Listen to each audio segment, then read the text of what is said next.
Night போல் எங்களுக்கு non veg cravings வந்தனால நானும் என் தங்கச்சியும் வண்டி எடுத்துகிட்டு கிளம்பிட்டோம்.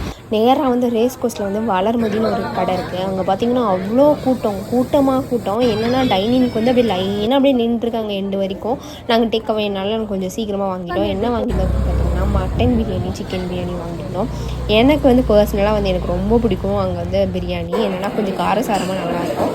அதை முடிச்சுட்டு என் தங்கச்சி வந்து நான்வெஜ் சாப்பிட மாட்டாதனால வந்துட்டு அவளுக்கும் என்னோடய அப்பாவுக்கும் வந்துட்டு அன்னபூர்ணாவில் போய் நம்ம வந்து ரோஸ்ட் வாங்கிட்டோம். அண்ட் வந்து அம்மா வந்து மட்டன் பிரியாணி சாப்பிட்டாங்க. நான் வந்து சிக்கன் பிரியாணி சாப்பிட்டேன். எப்போவுமே வந்து நாங்கள் வந்து பிரியாணி சாப்பிட்டோம்னா வந்துட்டு நாங்கள் வந்து ஒரு எண்டுக்கு வந்துட்டு ஒரு சோடா இல்லைனா ஐஸ்கிரீம் இல்லாமல் நாங்கள் எண்ட் பண்ண மாட்டோம். நான் நைட்டாக இருந்தாலும் சரி நான் ஐஸ்கிரீம் சாப்பிட்டு தான் முடிப்பேன் அப்படின்னு சொல்லிட்டு நானும் வந்துட்டு ப்ரௌனி வித் ஐஸ்கிரீம் வாங்கியிருந்தேன்.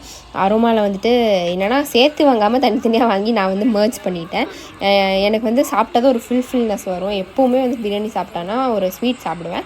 உங்களுக்கு இந்த மாதிரி ஏதாச்சும் ஒரு பழக்கம் இருந்தால் அந்த பழக்கத்தை வந்து கமெண்ட் பண்ணுங்கள். மறக்காமல் என் பேஜை ஃபாலோ பண்ணுங்கள். பாய்.